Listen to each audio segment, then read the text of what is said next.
નમસ્કાર દર્શક મિત્રો, હું આપની સાથે છું રાખી અંજારિયા. સ્વાગત છે આપનું કચ્છ ઉદય ટીવી ન્યૂઝમાં. તો દર્શક મિત્રો, જોઈએ આજના સમાચારો વિસ્તારથી.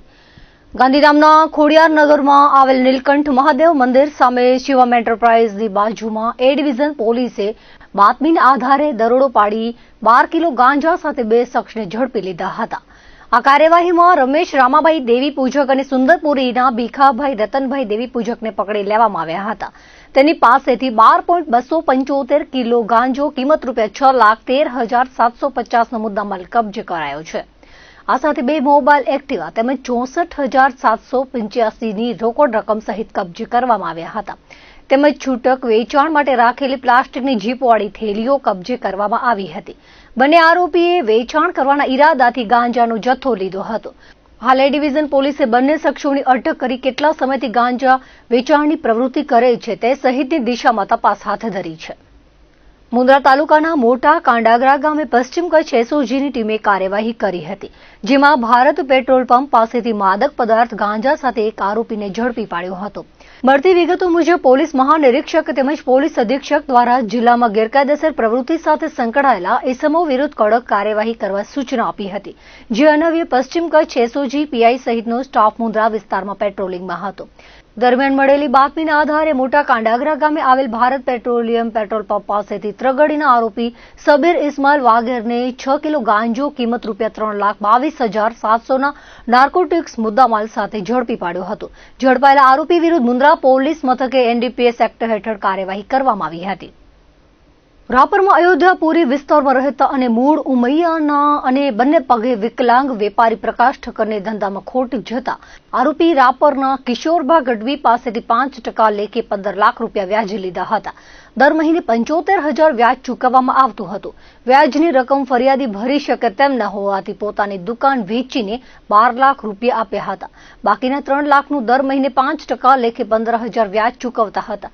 અત્યાર સુધી વ્યાજ મળીને ફરિયાદી આરોપીને 30 લાખ આપી દીધા છે. તેમ છતાં આરોપી દ્વારા પઠાણી ઉઘરાણી કરવામાં આવે છે. ફરિયાદી પાસેથી નાણાં લઈ સતામણી કરી ફોન પર ધાક ધમકી કરી ગાળો આપવામાં આવતા અંતે ફરિયાદ કરવામાં આવી છે. રાપર પોલીસે કિશોરભા સામે ગુનો દાખલ કરીને આગળની કાર્યવાહી હાથ ધરી છે. મેં એમની પાસેથી 15 લાખ રૂપિયા લીધેલા હતા. એમાં મહિને હું 75,000નો હપ્તો ભરતો હતો અને ટોટલ રૂપિયા મેં એમને 27 લાખ રૂપિયા વ્યાજ ભર્યું છે અને મૂડીના રૂપિયા 12 લાખ રૂપિયા આપી દીધા છે. એના 3 લાખ રૂપિયા મારે આપવાના હતા, એ મારે કાલે આપવાના જ હતા અને તે મારે ઘરે આવી અને મારકૂટ કરી અને મને ધાક ધમકી અને તને મારી નાખવાની ધમકી આપી ગયેલ છે. એની જાણ મીડિયા માધ્યમથી હું કરું છું કે મને કોઈ પણ જાતનું કાંઈ થશે તો કિશોરભા કાનાભા ગઢવી એના જવાબદાર રહેશે.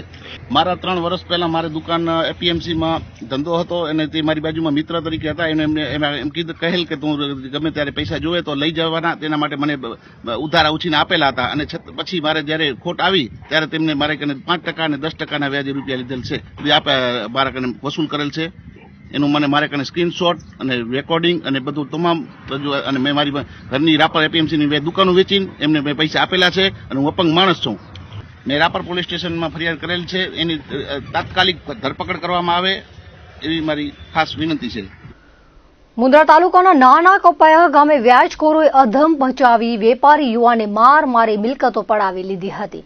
આ મામલે ફરિયાદી ઓસવાડ શેરી મુન્દ્રામાં રહેતા કિશન જંગમે જણાવ્યું હતું કે તેઓ નાના કપાયામાં શિવશક્તિ કોમ્પ્લેક્સ ખાતે આવેલી પોતાની ઓફિસે હતા ત્યારે આરોપીઓ દુર્ગાપુરના સાજિદ અલી સુલેમાન ચાકી, નખત્રાણા મણિનગરના પ્રદીપસિંહ રાણા, જરપરાના નારાયણ સામત સાંખરા ગઢવી આવ્યા હતા.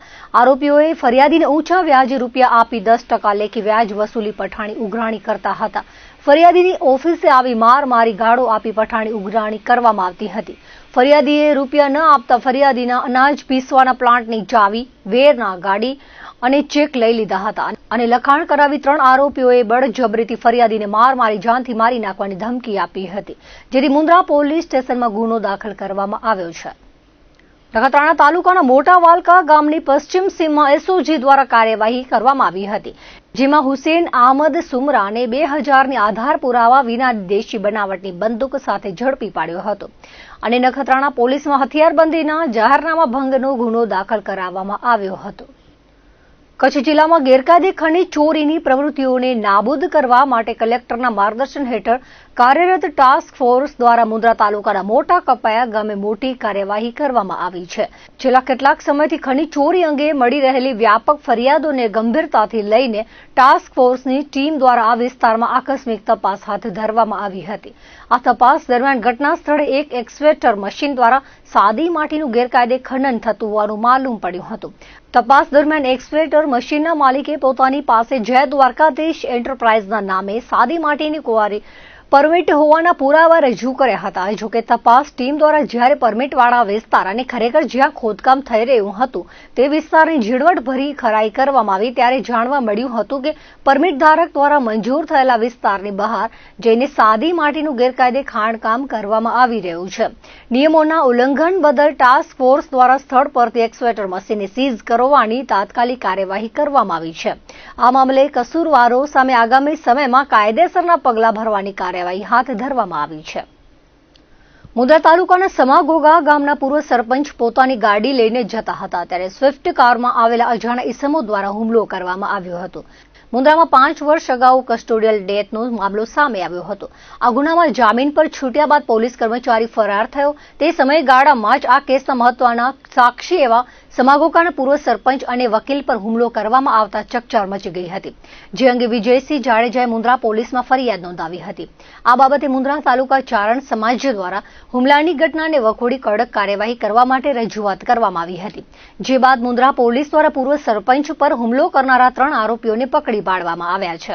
જેમાં અંજારના આદિત્યનગરના વિજય વીરા ટાપરિયા, આદિપુર રામેશ્વરનગરના હિરજી કાનજી બારોટ, ભુજપુરના હાલે અંજાર રહેતા દેવાંગ ગઢવીની અટક કરવામાં આવી હોવાનું મુન્દ્રા પોલીસે જણાવ્યું છે. વરસામેડી ટોલ પ્લાઝા ઉપર સ્થાનિક ગામોના રિક્ષા ચાલકો પ્રાઇવેટ વાહન ચાલકોને ટોલમાંથી મુક્તિ અપાવવા માટે સ્થાનિકો દ્વારા વિરોધ પ્રદર્શન કરવામાં આવ્યું હતું. વરસામેડી, મોડવદર, ભીમાસર, અજાપરના સરપંચ, ઉપસરપંચ, તાલુકા પંચાયતના કારોબારી ચેરમેન સહિત સ્થાનિક વાહન ચાલકો દ્વારા ટોલ પ્લાઝા ઉપર આવેદનપત્ર આપીને વિરોધ કરવામાં આવ્યો હતો. અને ટૂંક સમયમાં નિરાકરણ નહીં આવે તો ગ્રામજનો દ્વારા ટોલ પ્લાઝા ઉપર વિશાળ સંખ્યામાં હાજર રહી આગળનો કાર્યક્રમ કરવામાં આવશે તેવું તમામ ગામોના સરપંચો અને લોકો દ્વારા નક્કી કરવામાં આવ્યું હતું. ભૂકંપ સંભવિત ઝોન 6 માં સમાવિષ્ટ કચ્છ જિલ્લામાં વર્ષ 2001ના વિનાશક ભૂકંપની વરસી નજીક આવી રહી છે ત્યારે ફરી એકવાર સરહદી જિલ્લાની ધરા ધ્રુજી ઉઠી છે. ગત મધરાત્રે કચ્છના ખાવડા વિસ્તારમાં 4.1ની તીવ્રતાનો મોટો ભૂકંપનો આંચકો નોંધાતા સ્થાનિક લોકોમાં ભારે ગભરાટ ફેલાઈ ગયો હતો. ભૂકંપ વિજ્ઞાન કેન્દ્રના જણાવ્યા અનુસાર આ આંચકો રાત્રે 1:22 કલાકે અનુભવાયો હતો જેનું કેન્દ્રબિંદુ ખાવડાથી અંદાજે 55 કિલોમીટર દૂર ઉત્તર પૂર્વ દિશામાં જમીનમાં 11.6 કિલોમીટરની ઊંડાઈએ નોંધાયું હતું. નોંધનીય છે કે કચ્છમાં ભૂકંપના આંચકાઓનો સિલસિલો યથાવત રહ્યો છે. ખાવડાના આ મોટા આંચકા પહેલા શુક્રવારે વહેલી સવારે રાપર પંથકમાં પણ 2.5ની તીવ્રતાનો હળવો આંચકો અનુભવાયો હતો. અગાઉ ડિસેમ્બર 2025ના અંતિમ સપ્તાહમાં પણ રાપરથી 43 કિલોમીટર દૂર 4.4ની તીવ્રતાનો શક્તિશાળી આંચકો આવ્યો હતો. જેના પગલે અત્યાર સુધીમાં નાના મોટા 17થી વધુ આફ્ટર શોક્સ એટલે કે કંપન નોંધાઈ ચૂક્યા છે. સતત ધ્રુજતી ધરાને કારણે તંત્ર અને ભૂસ્તરશાસ્ત્રીઓ પણ પરિસ્થિતિ પર નજર રાખી રહ્યા છે. 2001ના ભૂકંપની યાદો તાજી થતા સરહદી પંથકમાં ભયનો માહોલ જોવા મળી રહ્યો છે. ગઈકાલે 16 તારીખથી આજે 17 તારીખની વચમાં કચ્છની અંદર 6થી વધારે ભૂકંપ નોંધાયા. જેની અંદર ગઈકાલે 16 તારીખે સવારે 5:30 વાગ્યાની આજુબાજુ એક ભૂકંપ આવેલો. સવારે જે 5:30 વાગ્યાની આજુબાજુ જે ભૂકંપ આવેલો એ નોર્થ વાગડ ફોલ્ટ જે એકલનો રણની કાંધી જે હમણાં છેલ્લા મહિનામાં બહુ બધા ભૂકંપ આવ્યા ત્યાં આવેલો હતો જે 2:30ની આજુબાજુનો હતો. પાછો સેમ 16 તારીખના બપોરે 1:45 થી 2ની વચ્ચે બીજો ભૂકંપ આવેલો જેની તીવ્રતા અગેન 2:30ની હતી. એ એક્ઝેક્ટ 2001નો જે ભૂકંપનું કેન્દ્ર બિંદુ હતું મનફરાની આજુબાજુ આવેલો હતો એટલે 2001ના ઝોનમાં આવેલો હતો. પણ આજે સવારે વહેલી પરોઢે મતલબ એટલે કાલ રાતના 1:15થી કરી અને 2:15ની વચ્ચે 1 કલાકની અંદર 4 ભૂકંપ આવ્યા. જેમાં સૌથી પહેલો ભૂકંપ 4.1નો મેગ્નિટ્યુડ આવ્યો અને ત્યારબાદ ત્યાં કને બીજા 3 ભૂકંપ બીજા આવી ગયા જે ખડીરથી મતલબ ધોળાવીરાથી નોર્થમાં પાકિસ્તાન ઇન્ડિયાની બોર્ડર ઉપર આવેલો. ભલે એનું કેન્દ્રબિંદુ પાકિસ્તાનમાં હતું પણ જીઓલોજીકલી રીતે જોવા જઈએ તો કચ્છ બેસિન જે છે જેની અંદર બહુ બધી ફોલ્ટ લાઇન છે તો કચ્છ બેસિનની જે બાઉન્ડ્રી છે જેને નગર પાર્કર ફોલ્ટ કહેવામાં આવે છે કે ત્યાં એક નગર પાર્કર ડુંગર છે અને અથવા તો જે શાર્પ કોન્ટેક્ટ છે જ્યાં થાર ડેઝર્ટ પાકિસ્તાનના દેખાય છે અને રણનું બાઉન્ડ્રી છે એને રગર પાર્કર ફોલ્ટ કહેવામાં આવે છે, એના ઉપર ભૂકંપ આવેલા હતા. અને છેલ્લા 5 વર્ષની અંદર ત્યાં કને 20થી વધુ ભૂકંપ 3.5 મેગ્નિટ્યુડના આવી ચૂક્યા છે. અને ફોલ્ટની અંદર એક્ટિવિટી ઓમે જોવા જઈએ તો 2001ના ભૂકંપ પછી ઘણી બધી જોવા મળી છે. તો વિવિધ પ્રકારના જેને કહેવાય કે આ 2 દિવસમાં વળી પાછા 3 ફોલ્ટની અંદર ભૂકંપ આવ્યા. એક તો 2001નું કેન્દ્રબિંદુ જેને સાઉથ વાગડ ફોલ્ટ અને કચ્છ મેલન ફોલ્ટનું સ્ટેપ ઓવર ઝોન કહેવાય. બીજું નોર્થ વાગડ ફોલ્ટ જેમાં હમણાં ભૂકંપ છેલ્લા 1.5-2 મહિનાથી જોવા મળ્યા છે. અને ત્રીજું 4.1 મિનિટનું. એની અસર ખરેખર જોવા જઈએ તો ખડીર વિસ્તારમાં કે ત્યાં થઈ જશે અને મતલબ લોકોએ અનુભવ્યો હશે. અને આ જે ભૂકંપ અગેન આપણે ચેતવે છે કે આપણે ઝોન 5માં છીએ અને આપણે હંમેશા એલર્ટ રહેવું જોઈએ.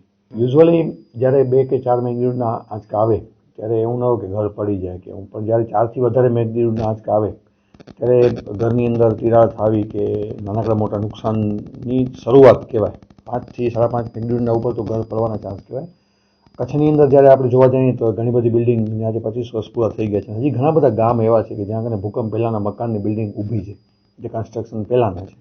અને યુઝ્યુઅલી આપણે જે રીતનું આપણે કેમ વાહન અહીંયા જોઈએ તો વાહન કટાઈ જાય, આપણે જોજો દરિયા કિનારાના વાહન બધે કટાઈ જાય, એવી રીતે આપણે જે કચ્છના જે ક્લાઇમેટ છે જ્યાં એક્સ્ટ્રીમલી ઠંડી પણ પડે ને એક્સ્ટ્રીમલી ગરમી પણ થાય, વરસાદ પણ પડે, તો આપણા જે ક્રેક્સના કારણે ઘણા બધા સળિયા જે હોય જે મતલબ આપણે પિલર્સના સળિયા એનું પણ ઇરોઝન થાય, એનું પણ રસ્ટિંગ કાટ લાગે એને.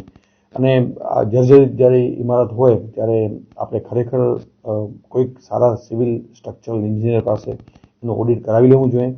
જીઓલોજિસ્ટની સલાહ લઈ અને આપણે ખ્યાલ પણ પડવી જોઈએ કે એ કયા ઝોન મતલબ કયા એરિયામાં છે, ફોલ્ટની આજુબાજુ છે. અને જો પ્રોપર આપણે ન લાગે એ સ્ટ્રક્ચર તો એને આઈધર રિનોવેશન અથવા તો એને એ જગ્યાએ છોડીને પાછું એને બીજું બનાવવાનો પ્રયાસ કરવો જોઈએ. કચ્છ જિલ્લામાં છેલ્લા 24 કલાક દરમિયાન લઘુત્તમ તાપમાનમાં વધારો નોંધાતા સરહદી જિલ્લાના રહેવાસીઓને ઠંડીમાંથી થોડી રાહત મળી છે. આજે નોંધાયેલા તાપમાનના આંકડા મુજબ નલિયામાં 10.4 ડિગ્રી, ભુજમાં 14.8 ડિગ્રી અને કંડલામાં 13.9 ડિગ્રી લઘુત્તમ તાપમાન નોંધાયું હતું. ગઈકાલની સરખામણીએ તાપમાનનો પારો થોડો ઊંચકાયો હોવાથી રાત્રિના સમયે ઠંડીનું જોર ઓછું રહ્યું હતું.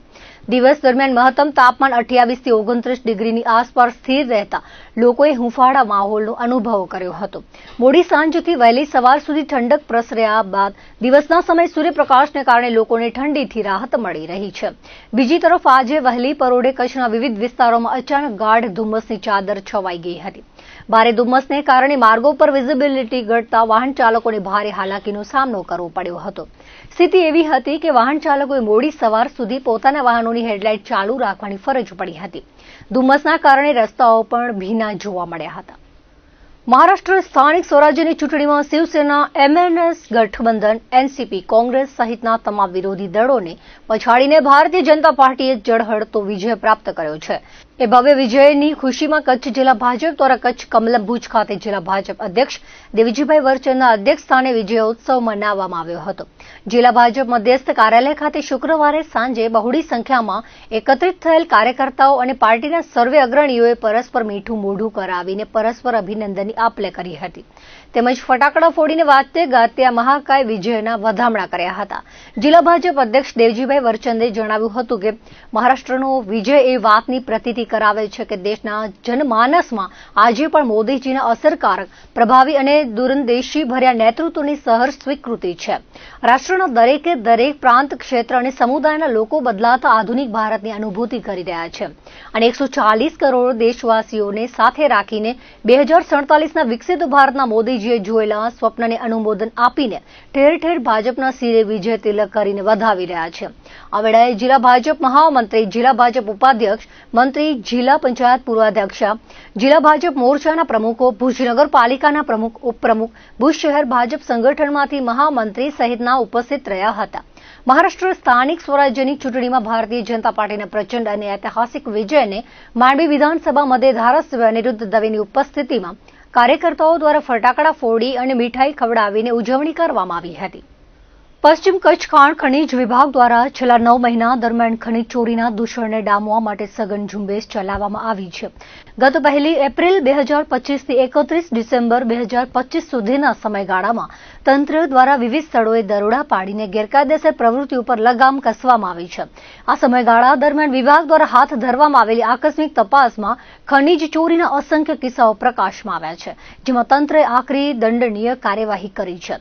ખાસ કરીને પ્રતિબંધિત વિસ્તારોમાં થતા ખનન અને રોયલ્ટી પાસ વગર થતા ખનીજના વહન સામે અધિકારીઓએ બાજ નજર રાખીને મોટી સફળતા મેળવી છે.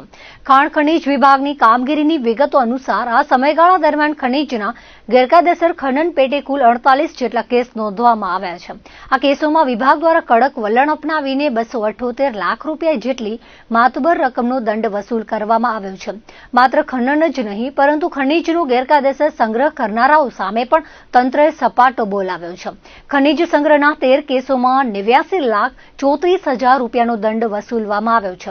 આ કામગીરી સૂચવે છે કે પશ્ચિમ કચ્છમાં ખનીજ સંપત્તિનું રક્ષણ કરવા માટે ખાણ ખનીજ વિભાગ દ્વારા પાયાના સ્તરે સતર્કતા દાખવવામાં આવી રહી છે.